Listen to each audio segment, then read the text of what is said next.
22 फरवरी 2024 एक film release होती है, सिर्फ 43 स्क्रीन्स पर। कोई पैन इंडिया सुपरस्टार नहीं, कोई मैसिव तमिल प्रमोशनल कैंपेन नहीं, और तमिलनाडु के मार्केट्स में शुरुआत में एक ढंग का पोस्टर तक नहीं था। लेकिन ठीक 3 हफ्तों बाद वही फिल्म बिना तमिल में डब हुए चेन्नई और कोयम्बतूर के थिएटर्स में हाउसफुल के बोर्ड्स लगा रही थी।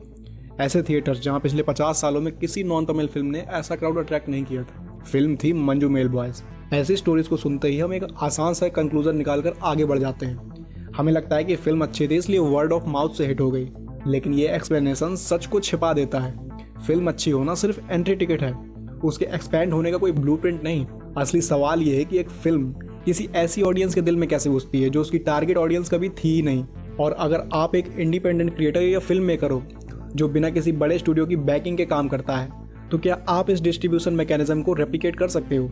देखो, कोई भी फिल्म जीरो से पूरी दुनिया तक डायरेक्ट नहीं पहुंचती, वो एक चेन रिएक्शन में ट्रैवल करती है।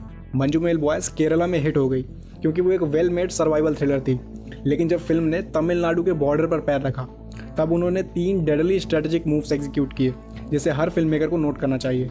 First is the emotional Trojan horse. Director Chidambaram ने फिल्म को तमिल ऑडियंस के लिए अडैप्ट कराने के लिए उसे डब नहीं कराया। उन्होंने स्क्रिप्ट लिखते वक्त ही क्लाइमेक्स के सेंटर में कमल हसन की 1991 क्लासिक गुणा का आइकॉनिक गाना फिट कर दिया।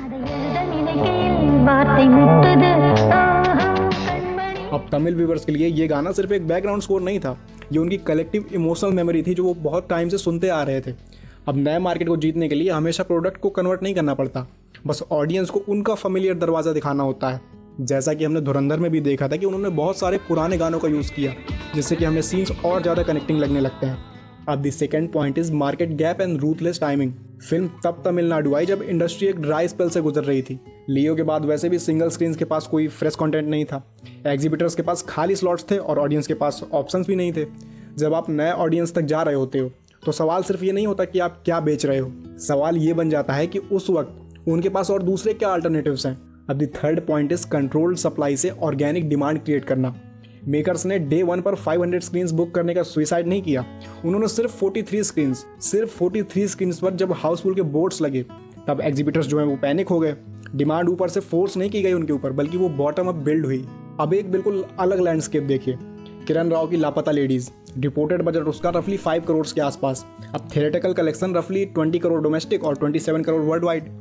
अब अगर आप इसे सिर्फ बॉक्स ऑफिस रिपोर्ट कार्ड से देखोगे तो ये एक मॉडेस्ट हिट लगेगी, लेकिन इस फिल्म की एक्चुअल रीच बॉक्स ऑफिस पर खत्म नहीं हुई, वहाँ से तो केवल इसकी शुरुआत हुई। ये जर्नी जो है इसकी एक रिले रेस की तरह चलती गई। लापता लेडीज का premiere Toronto International Film Festival में हुआ। अब फेस्टिवल का मतलब लोग सोच लेते हैं कि हम बस जाएंगे, रेड कारपेट पे सेल्फी लेंगे और काम खत्म, लेकिन इसका मतलब होता है ट्रस्ट सिग्नल। जब एक इंडिपेंडेंट फिल्म के पास मार्केटिंग बजट नहीं होता तो प्रेस्टीजियस फेस्टिवल सिलेक्शंस क्रिटिक्स और इंडस्ट्री को मजबूर करता है कि वो आपको इग्नोर ना करें। भले ही थिएटर्स ने फिल्म को एक क्रिटिकल कोर ऑडियंस दी, लेकिन असली स्केल तब एक्सप्लोड हुआ जब फिल्म नेटफ्लिक्स पर आई। थिएटिकल रन का टाइम विंडो छोटा होता है, ओटीटी जो है वो फिल्म को डिस्कवरी रनवे देता है, जहां रिकमेंडेशंस, एल्गोरिदम और peer to peer word of mouth 6 महीने तक ऑडियंस को ड्राइव करता रहता है। फिल्म के लीड एक्ट्रेस नितांशी गोयल के पास रिलीज से पहले ही एक स्ट्रॉन्ग डिजिटल फॉलोइंग थी। इंडी प्रोजेक्ट्स के लिए अटेंशन भी एक पैसे की तरह काम करती है। अगर आपके पास 10 लाख फॉलोअर्स नहीं है तो 1000 या 500 तो जेन्युइन कोर सपोर्टर्स होंगे। उस अटेंशन को कोल्ड ऑडियंस को इग्नाइट करने के फ्यूल की तरह यूज करो। लापता लेडीज और हाइप तब हुई जब ये इंडिया की ऑफिशियल ऑस्कर एंट्री बनी। उसने मर चुकी फिल्म के इस पीआर को दोबारा जिंदा कर दिया। ग्लोबल मीडिया, इंटरनेशनल क्रिटिक्स और नॉन इंडियन ऑडियंस ने फिल्म को दोबारा स्ट्रीम करना शुरू किया। अब आते हैं अपने सबसे क्रिटिकल पार्ट पर। अगर आपने अपनी पॉकेट मनी या दोस्तों से उधार लेके एक शॉर्ट फिल्म या फीचर फिल्म बनाई है तो आपको क्या करना है? वायरल होने के लॉटरी टिकट पर रिलाई मत करो, बल्कि इस सीक्वेंस को फॉलो करो जो मैं बताने वाला हूँ। आपको डायरेक्टली उसे यूट्यूब पे अपलोड करके 50,000 कोल्ड व्यूज नहीं चाहिए। पहले अपने सिटी के कॉलेज, फिल्म्स या क्लब कम्युनिटी स्क्रीनिंग में 50 जेन्युइन लोग बिठाओ। अगर छोटे सिटी से आते हो तो अपने आसपास ऐसे 50 लोग ढूंढो जो फिल्म्स को पसंद करते हैं, जो अच्छी फिल्म्स देखते हैं, उन्हें अप्रिसिएट करते हैं। अब उस फिल्म को दिखाने के बाद या उसकी स्क्रीनिंग करने के बाद उनसे ये मत पूछो कि फिल्म कैसी लगी, पूछो कि किस सीन पर थोड़ा सा मजा कम आया या उनका ध्यान इधर उधर हुआ, या फिर किस कैरेक्टर के लिए वो अपने दोस्तों को भी इस फिल्म को रेकमेंड करेंगे। अब लोगों की सारी बातें सुनने के बाद, उनका ओपिनियन जानने के बाद, अगर लोग हॉरर फिल्म में लोनलीनेस की बात कर रहे हैं तो समझ जाओ कि आपकी मार्केटिंग पिच हॉरर नहीं बल्कि इमोशनल आइसोलेशन है। मेरी फिल्म देखो, ये बोलना बंद करो। ऑडियंस को उनका हुक दो कि अगर आपको कॉलेज नॉस्टैल्जिया या साइकोलॉजिकल टेंशन पसंद है तो ये 10 मिनट आपके लिए हैं। नीश कम्युनिटीज और माइक्रो ग्रुप्स को टारगेट करो जहां लोग ऑलरेडी उस टॉपिक के भूखे हैं। फिल्म को रिलीज़ करने से पहले फिल्म मेकिंग प्रोसेस के raw, honest, behind the scenes moments या फिर production struggles, directors breakdown, actor के ऑडिशन टेप्स, इन सारी चीज़ों को शेयर करो, क्योंकि लोग सिर्फ पॉलिश्ड फाइनल आउटपुट से नहीं, आपकी स्ट्रगल से भी कनेक्ट करते हैं। ऐसा करने पे रिलीज डे पर आप जीरो ऑडियंस से नहीं बल्कि प्री इन्वेस्टेड व्यूअर्स के साथ शुरू करोगे। इंडी फिल्म मेकर जो सबसे बड़ी गलती करते हैं वो है ब्लाइंड फोर वॉलिंग करके थिएटर को फिक्स प्राइस पर रेंट पर ले लेना। ये बहुत बड़ी गलती हो सकती है, क्योंकि याद रखो, theatre access is not equal to audience demand.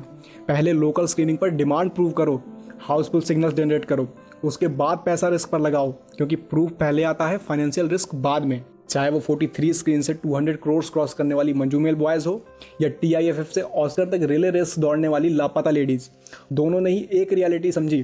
पूरी दुनिया को एक साथ इंप्रेस करने की कोशिश करोगे तो कोई भी इंप्रेस नहीं होगा।